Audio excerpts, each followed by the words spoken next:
এটা নতুন video post দিছোঁ আপোনাৰ মোৰ চেনেলৰ পৰা আপোনাৰ স্বাগতম জনাইছোঁ। এই যে তুলসী পাত আমাৰ গণেশ পূজাত তুলসী পাত কিয় লাগে কিয় নালাগে কাৰণটো? গণেশ পূজাত তুলসীৰ পাত যিকোনো পূজা পাৰ্বণ বা আমাৰ যিকোনো শুদ্ধি কাৰ্যত তুলসীৰ পাত আমাৰ ব্যৱহাৰ হয়, একপাত হ'লেও লাগিবই। একপাত হ'লেও লাগিব। তুলসীৰ পাত দিয়ে পানীটো কোনো মন্ত্ৰৰ কথা নাই।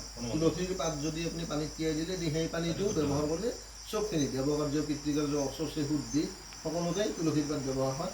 একমাত্ৰ ব্যতিক্ৰমটো হৈছে গণেশ পূজা। গণেশ পূজাত তুলসী নিষিদ্ধ। এতিয়া গণেশ পূজাত তুলসী নিষিদ্ধ হোৱাৰ এটা কাহিনী আছে। কাহিনীটো হৈছে যে গণেশৰ প্ৰতি তুলসী এসময়ত কি হৈছিল, তুলসী গণেশৰ প্ৰতি আকৃষ্ট হৈছিল। আকৃষ্ট হৈ তেওঁলোকৰ লগত মানে বিবাহ পাশত আবদ্ধ হোৱাৰ কাৰণে তেওঁ মানে গণেশৰ ওচৰত মানে গৈছিল, মানে প্ৰপ'জ কৰিছিল আমি ক'ব গ'লে, যে তেওঁক মানে আবেদন জনাইছিল যে মই মানে তোমাৰ ভাৰ্যা হ'ব খোজোঁ। তো গণেশে এই কথাটো বাৰণ কৰি মানে তেওঁক মানে কৰিলে। তো তেতিয়া তুলসী আৰু গণেশৰ মাজত অলপ কাজিয়া হ'ল। কাজিয়াৰ পিছত গণেশে তেতিয়া তেওঁক মানে তুলসীক এটা অভিশাপ দিলে যে তুমি যি কৰিলা তুমি দেৱী তুল্য মাতৃতুল্য, গতিকে আজিৰ পৰা মোৰ সংস্পৰ্শত তুমি নাথাকিবা। বাকী চবতে তোমাৰ স্থান ঠিকে থাকিব, মাত্ৰ মোৰ সংস্পৰ্শ, মোৰ ওচৰে পাজৰে তোমাৰ স্থান নাই।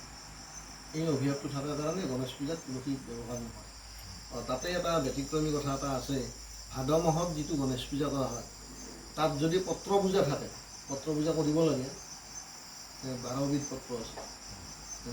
এই জয়ন্তী পত্ৰ, তুলসী পত্ৰ, শমী পত্ৰ, এনেকৈ 12বিধ পত্ৰ লাগে। এই ভৃংগৰাজ পাত লাগে, এই আমাৰ চুলিত দিয়া ভৃংগৰাজ তেল বনায়, এই যে ভৃংগৰাজ গছৰ পাত লাগে। যদি কোনোবাই পত্ৰ পূজা কৰে তাত কিন্তু তুলসী পাত এপাত দিয়াৰ কাৰণে এইটো বিশেষভাৱে সন্মতি আছে। তাত বাহিৰে বাকী গণেশ পূজাত কিন্তু তুলসীৰ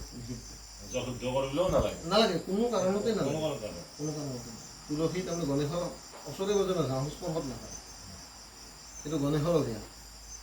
গতিকে ইমান ধুনীয়া এটা মানে কথা জানিলোঁ, গতিকে ৰাইজৰ মাজত আগবঢ়াই দিলোঁ। ভাল পালে কেনেকুৱা জনাব। আজি পুনৰ এখেতৰ পৰা আকৌ কেতিয়াবা আহিম, এখেতৰ লগ পাম। ধন্যবাদ।